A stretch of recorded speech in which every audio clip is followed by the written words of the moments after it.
Hello students, welcome to Knowledge Nest. ये class 10th का the rise of nationalism in Europe का one shot है। अभी आपको कुछ ही देर में ये पूरा चैप्टर बहुत अच्छे से क्लियर हो जाएगा और इससे रिलेटेड जो भी बोर्ड एग्जाम में क्वेश्चन आएंगे वो आप इसको सुनकर वीडियो को बहुत आसानी से अपनी लैंग्वेज में खुद बनाकर लिख सकते हैं। तो देखिए बच्चों, सबसे पहले क्या था कि इमेजिन करो कि 1848 का जमाना, एक फ्रेंच आर्टिस्ट फ्रेडरिक सोरियू एक सपना देखते हैं, एक ऐसा टाइम जब पूरी दुनिया में डेमोक्रेसी हो। उनकी प्रिंटिंग में यूरोप और अमेरिका के लोग हर एज और बैकग्राउंड के एक लंबी लाइन में स्टैचू ऑफ लिबर्टी के पास चल रहे हैं। स्टैचू ऑफ लिबर्टी ने एनलाइटनमेंट की टॉर्च उठाई हुई है, उसके पास एक स्पेशल राइट्स के चार्टर भी हैं। जमीन पे पुरानी खतरनाक रियासतों के टूटे हुए ताज और निशान पड़े हैं, मतलब मोनार्की का टाइम खत्म होने वाला है। हर कंट्री के लोग अपनी यूनिक फ्लैग और ड्रेस में आगे अमेरिका, स्विट्जरलैंड, फ्रांस अपने रेवोल्यूशनरी फ्लैग के साथ और जर्मन्स भी अपने नए ड्रीम्स के साथ आगे बढ़ रहे हैं। और ऊपर से क्रिस्ट और एंजल्स सबको देख रहे हैं, सिंबल कि हम सब एक ब्रदरहुड का पार्ट है। 19th सेंचुरी में सबको एक बात समझ में आई कि नेशन स्टेट का मतलब सिर्फ राजा ही नहीं है, बल्कि लोगों की एक ऐसी पहचान और हिस्ट्री है।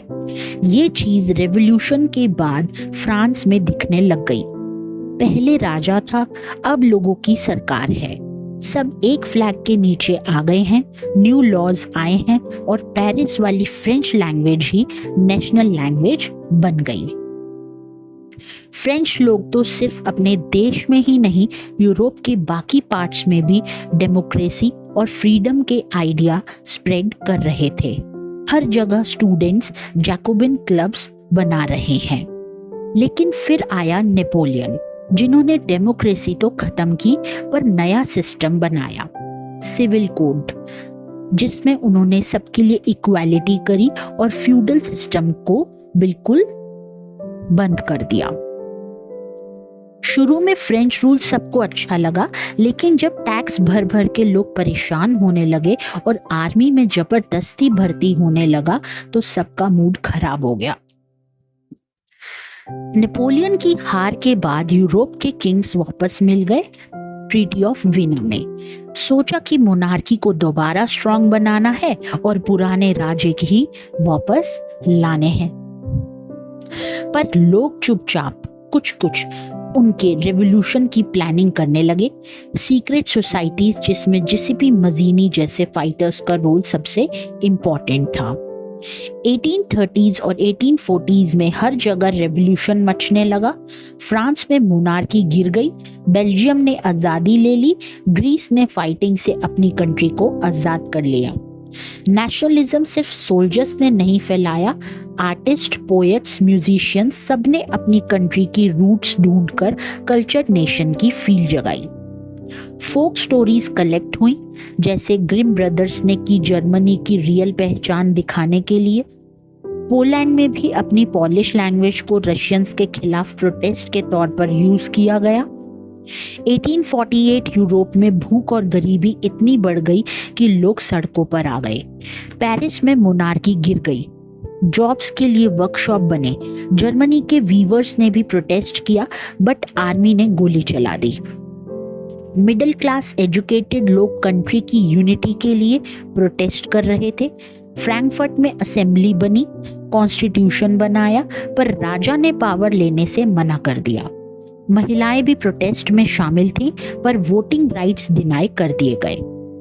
फिर आई पावर पॉलिटिक्स, जर्मनी और इटली का यूनिफिकेशन, जिसमें जर्मनी के बिस्मार्क ने वार करके कंट्री जोड़ी और इटली का गैरिबाल्डी रेड शर्ट्स के साथ साउथ को ज्वाइन करने निकल पड़ा।